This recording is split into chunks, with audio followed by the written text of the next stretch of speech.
Hello. Welcome to day 29 of 99 Days of Deeper Embodiment. My name is Jason King.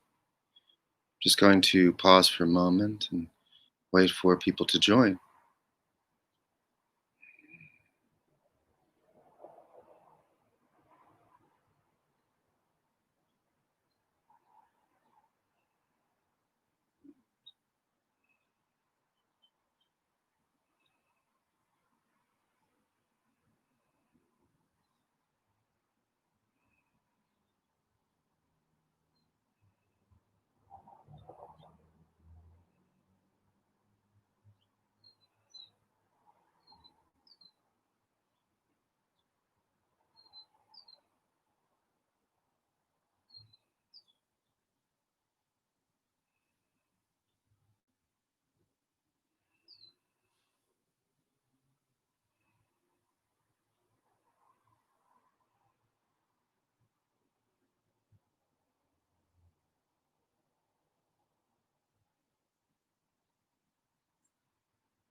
Yesterday, I spoke a bit about embodiment and added some density or dimensional perspective to it.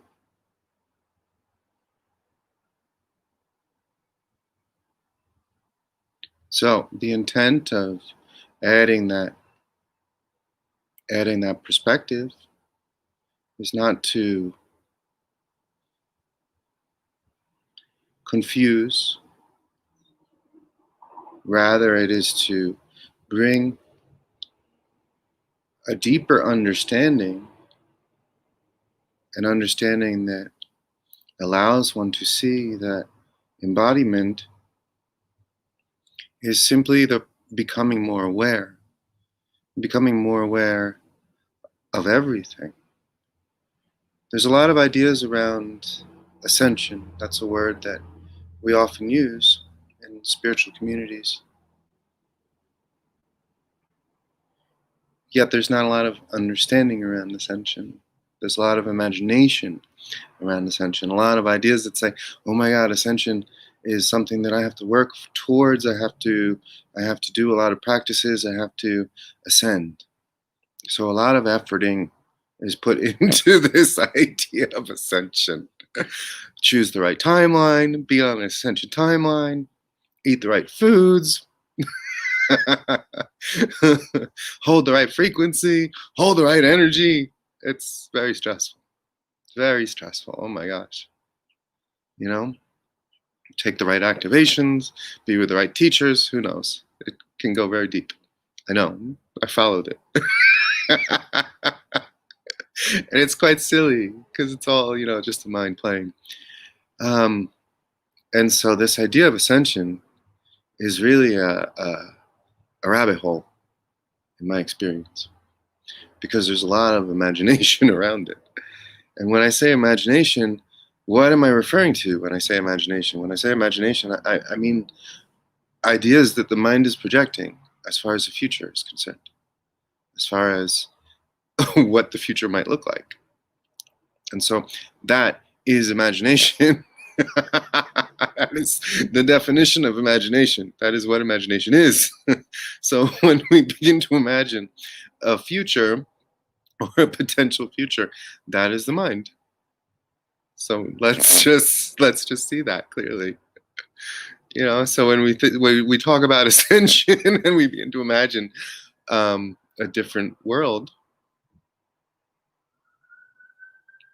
that's imagination.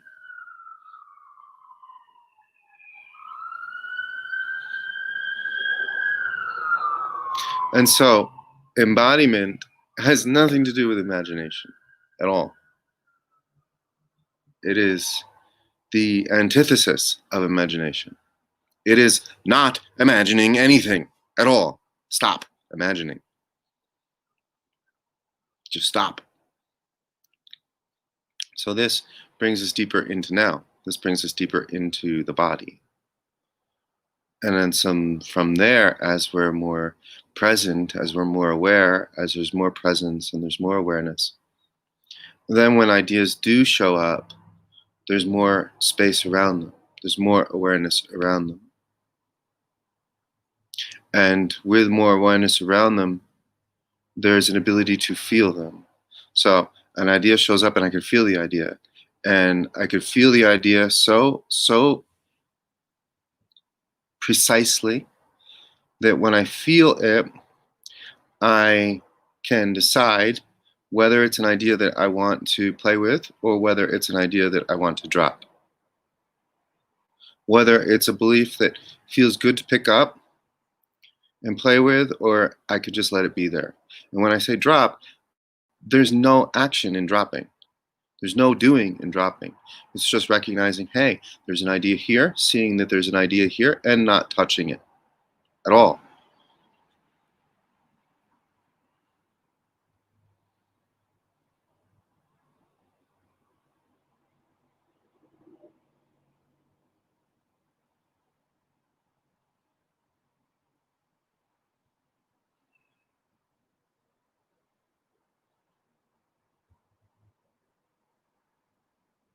And so I bring the density perspective in so that we can begin to see how more awareness, more heart training, if you will, how more ability to remain focused on what it is that I want to focus on, and then becoming more aware within the body, how that shifts my perspective of reality, how it shifts my way of being in the world. And so this can be referred to as ascension. However, without the understanding of it, without the recognition of it from an embodiment perspective, then that word ascension gets taken by the mind and gets turned into something that it isn't. And when I say taken by the mind, I mean that the mind picks it up as an idea and then creates an imagination around it. It creates this idea of a separate reality that we're going to, or a reality that is different from this reality that needs to be efforted and worked towards. And this is not true. This is just the mind creating an imagination around a word, a dream around a word. And so embodiment is becoming more and more present, more and more here, not less. More and more grounded, more and more earthed, not less. More and more present with others, greater capacity to feel and be with others, not less.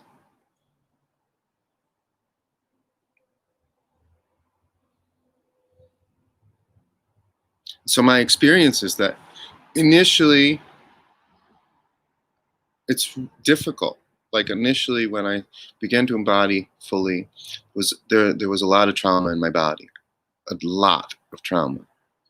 And so as there was more awareness in my body and I became more feeling in my body, the more feeling came into my body, more sensitivity came into my body.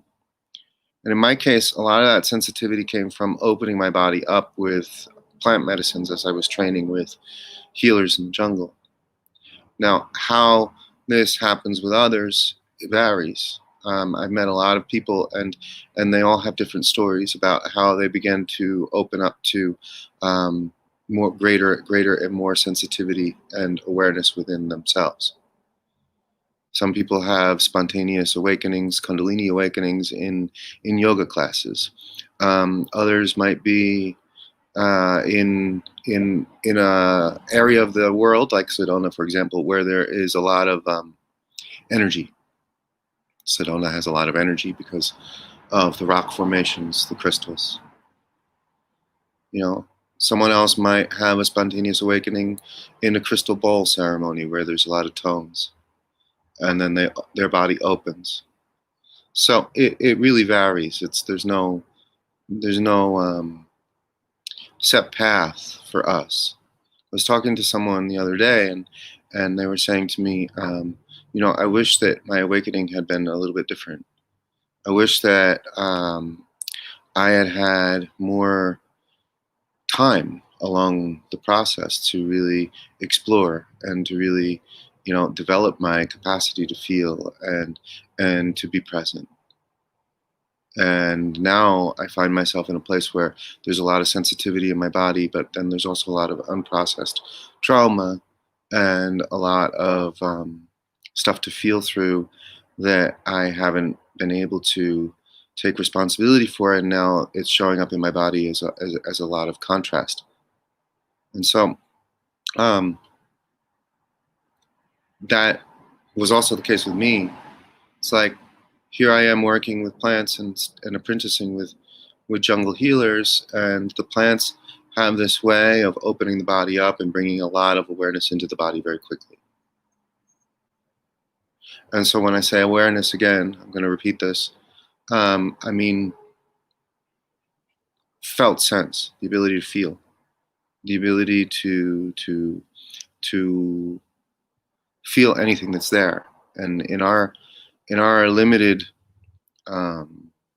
understanding, culturally, we often refer to this as an empath. That's a word that we often use when someone begins to open up and they begin to start to feel the ideas of those around them and the emotions of those around them. But it goes much deeper than just empath, because fundamentally everything is connected. And when I say connected, I don't mean like there's a line that connects one person to another. That's an imagination. that's more mind silliness. What I actually mean is that the body is not a solid thing. The body is not a what we perceive to be solid. It's not what the body is. It is a projection on a substance, which we often refer to as spirit, or I can call consciousness or awareness. And this gets seen very clearly the more one embodies, the more awareness there is.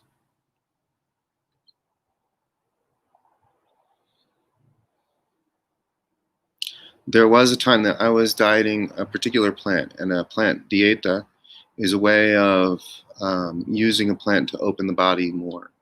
The plant becomes like a guide that helps the body to embody the plant energy itself.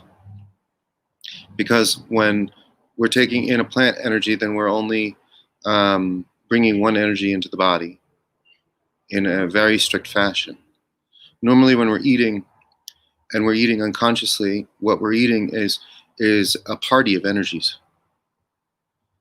Someone made me a juice recently, this morning actually.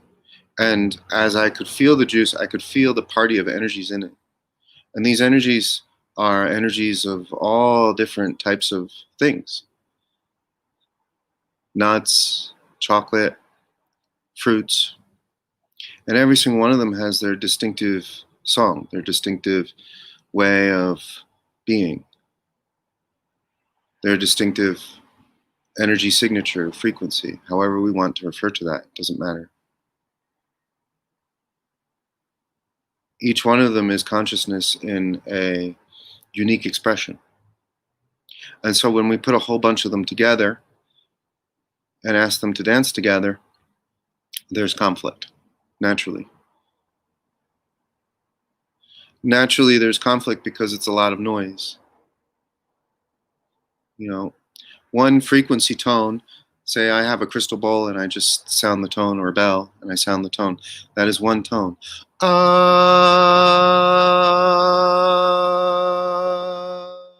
And we can call that a being. That is one being, one tone. Every archangel can have a frequency, one tone.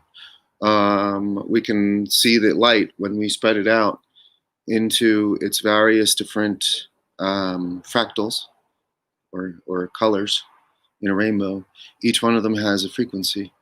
So white light is actually made up of many different frequencies. And when we look at only one of them, then it produces a color.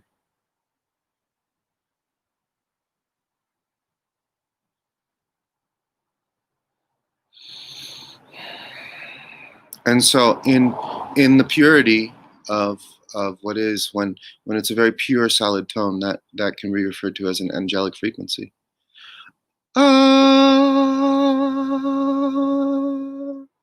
Pure, one note, only one. Then when we begin to take those notes and we begin to form other entities with them, say for instance a rock, it produces a different tone, a different way of expressing the original essence.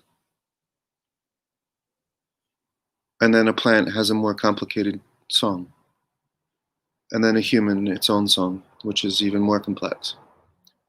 And so then when we mix up a whole bunch of different things to eat in one, then we have 100 different songs in one, and they don't all sound good together.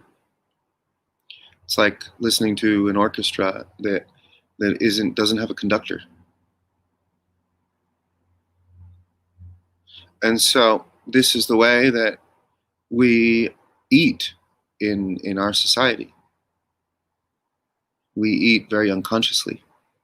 Unconsciously meaning there's not a lot of awareness around the energies that we're ingesting and how they're playing together.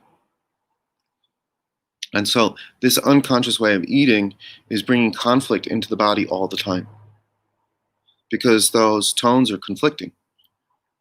You know, one tone might actually be the polar opposite of another. You know, it might actually produce a lot of noise. And so when we eat this way, then we're actually bringing in a lot of noise into the body constantly, all the time. Because everything is a thought. Everything, this rock is a thought. It's a thought energy. Your body is a thought. Everything that we see in physicality is a thought within mind, within the great expanse of mind. And so as a thought, it has a particular vibration. And so the deeper that we embody, the more in tune we get, as far as the more or greater our capacity to feel these vibrations and identify them and be present with them. And the less identification with the vibrations there is, in the sense that I don't latch onto the idea that I am the vibration itself. I see that I'm what's seeing the vibration. I am aware that there is thought here. I am aware that there is idea here. I am aware that there is vibration here, because thought is vibration. However, that is not what I am. I am what is seeing vibration. I am what is before thought.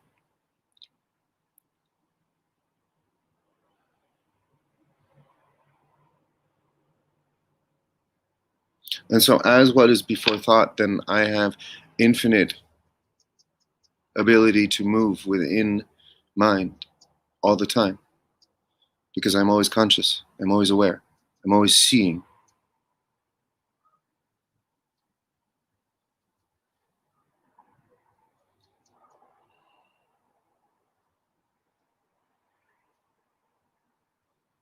And this realization, this awareness comes with embodiment. The more and the deeper that we embody, the more we recognize that we are not any thought. We are what is before thought. We are what is observing thought. There's the identification with thought dissolves. There is not that. However, there's still thought there. And so there is still a body here, there is still a rock here in my hand. Thought is still here. It is still forming a dream world around us. And what embodiment gives us is the ability to be present with any thought. And in being present with any thought,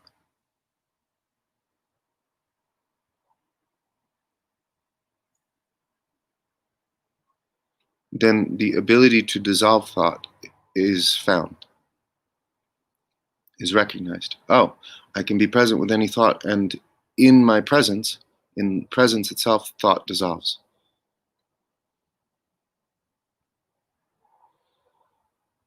The more presence that there is, the more embodied that we are, the greater the ability there is to affect thought on all levels, including the ability to move mountains, which is something that Jesus spoke about.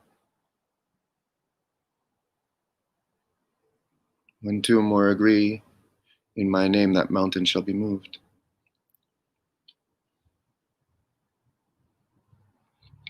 And when he says in my name, what he's actually referring to is the no name. There is no name.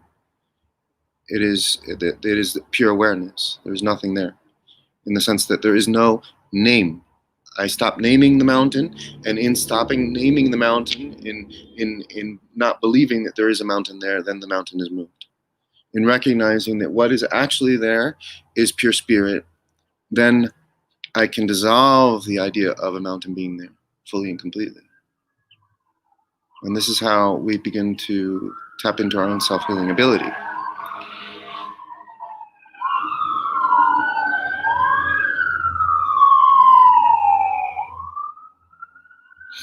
The more presence there is, the more awareness there is, the more of our self-healing ability is accessed, in the sense that I can move throughout my body and recognize what is there, see it from awareness, and then dissolve it by unbelieving the beliefs that create that image.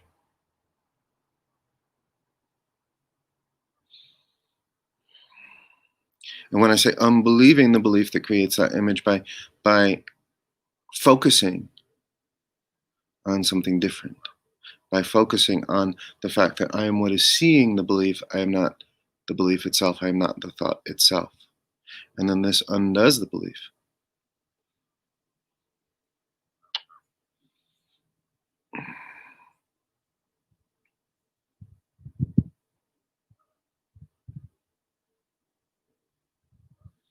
There was a question that came up yesterday about vaccination, and someone has a trauma coming up related to having been vaccinated when they were young.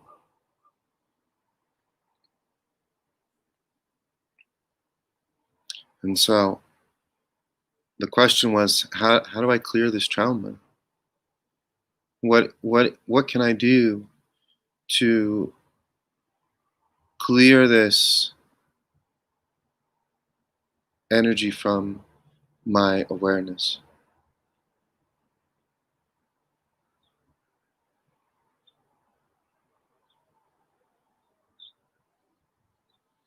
So the first step would be to just simply allow it to be there.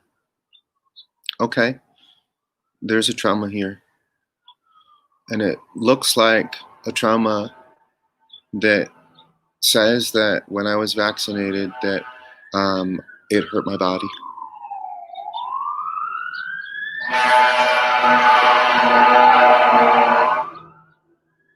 And I can feel in my body that when I begin to touch this trauma, when I begin to touch this memory, that fear comes up.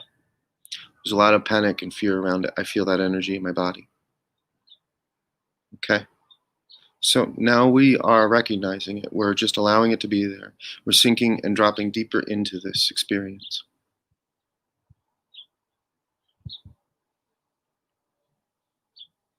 It's okay. Yeah. A lot of children have been vaccinated in in the recent generations, and more are being vaccinated, and this experience for us is traumatic as children. So yeah, it's okay.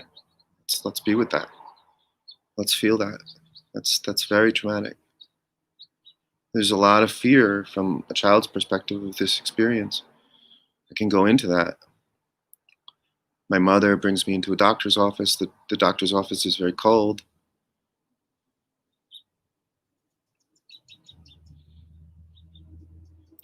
And perhaps she lied to me about what I was actually having to do. And then it's a surprise. The doctor isn't very friendly. Nobody's feeling. Everyone is very cold. I don't feel held. I don't feel supported. And so let's just be with that. It's here. Let's no longer deny it. It's a here. It's a trauma. It's very real. And now this man that I don't know, this doctor, this stranger, puts a needle in my body and it pricks and it hurts. It hurts very badly. And then I feel an energy come into my body that is unusual, and then afterwards I have symptoms of illness. And this may be the first time that my body has ever experienced symptoms of illness before, because I'm so young. Perhaps I don't know what it's like to have symptoms of illness previous to this. And so now symptoms show up. And so this is a very traumatic experience.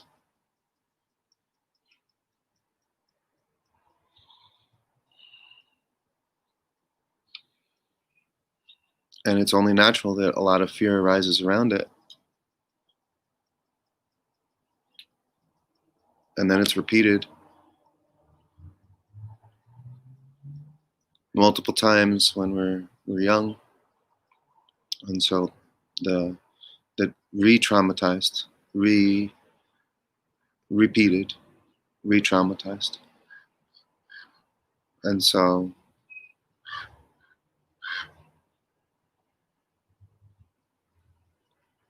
seeing it, bringing it into my awareness, recognizing it, feeling it in the body, feeling the panic, feeling the fear.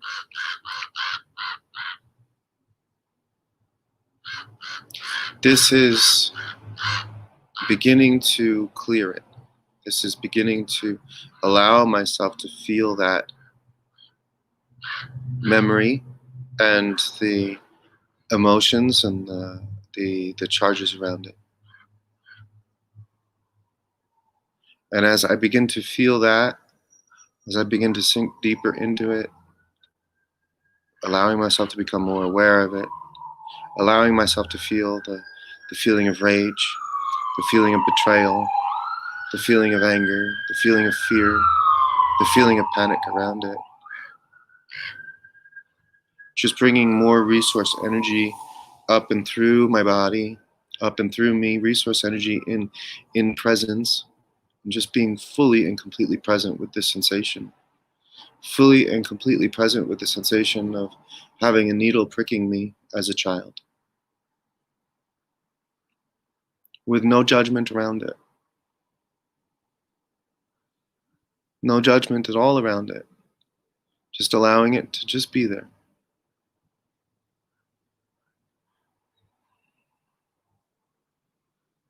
And the more presence I bring around it, the more presence I bring to it,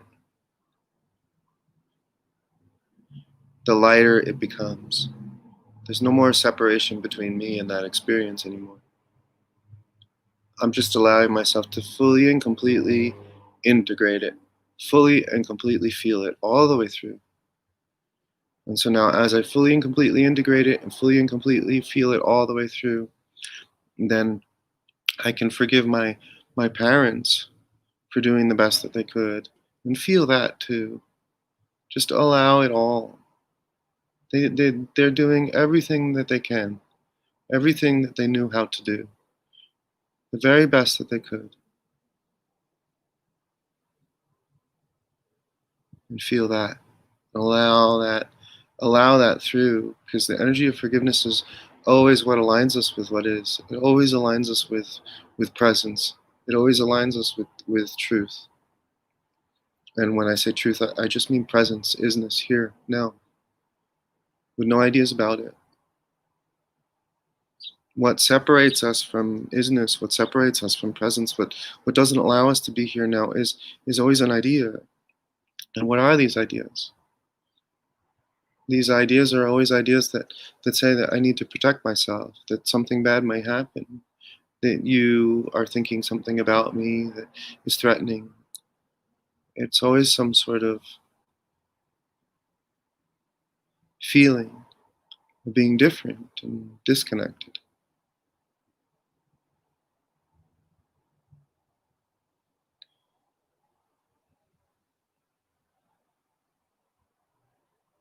And the more different and disconnected we are, the more special we become in a way. I am special because I experienced this and this and this. My story makes me special. And so embodiment is the opposite of specialness. Because in embodiment we fully and completely allow ourselves to feel the story. And in feeling the story fully all the way through, then this idea of specialness dissolves. Because in the example of the vaccination in the child, then there's a feeling of differentness, of being um, a, a, a vulnerable body, a vulnerable small body, soft and vulnerable, that can be pricked by a needle, and that needle can be very painful.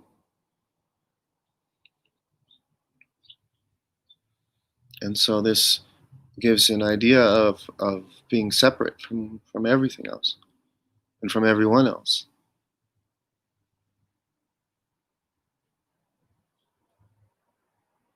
and vulnerable because I can be hurt by something so small, and nobody pays attention to my cries. Nobody sits with me and feels it through it with me. So the feeling of aloneness is even stronger. The feeling of betrayal is even stronger. How could my mother, who is supposed to be taking care of me and who's supposed to love me and provide for me and never betray me, how could she bring me to be pricked by a needle and to be hurt? You see, this is all at the felt sense level of the child.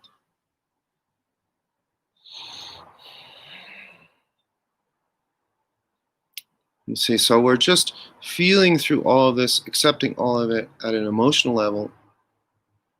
And as we meet it fully at an emotional level, integrating it fully at an emotional level, then any ideas that are creating disharmony in the body, as far as the potential um, chemicals or substances that were in the vaccine originally that may be creating disharmony in the body, as we feel through it at the emotional level, then we open up the potential for all of that disharmony to leave the body as we ground in more fully and we're more fully present in the body. And because it's our own self, our own presence that brings the clarity and the harmony in the body, not the food that we eat. Those are just more thoughts that we're ingesting. The noisy party. The noisy party of the what I might call the gringo, because gringo is a word used in Latin America for American or Westerner or white-bodied person, um, in the gringo juice, the gringo smoothie. You see, it's funny to me because there's a lot more awareness in bodies in Latin America intuitively without the understanding around it, and so they would just never make the type of smoothies that we make here. They have one or two ingredients and that's it. possibly 3, and that's it. No smoothie that has 20 different energies that don't dance together well with some idea that this is what is healthy. This is what my body needs. That's just an idea. Where does that idea come from? That idea comes from, you know, social media, news, ideas that we've been taught in health class from when we were young, about the food pyramid, and who knows? Doesn't matter. Doesn't matter where it comes from. Awareness brings a direct experience, a direct understanding. And so with awareness, then I'm able to feel the energies and what they're doing. I'm able to see with my awareness what the energies are actually doing. And then with more presence, I'm able to bring them all in line so that they all begin to dance with my song as opposed to their own individual rhythms.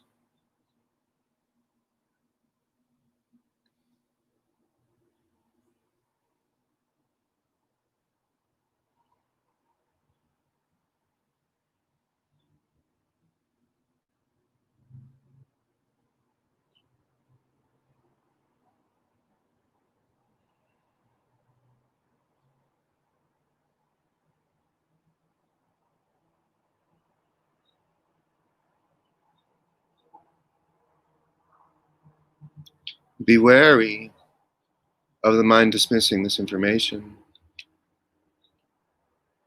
because what it does is it jumps in and it starts to criticize it, starts to judge it.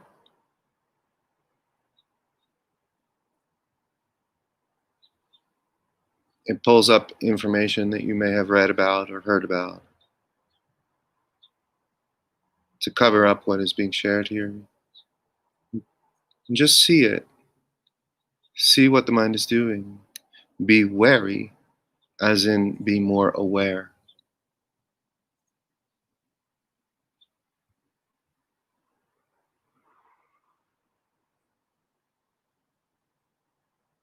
And take your time. Bring more presence to what I'm sharing, the words that are being shared here, and what they're actually revealing in you.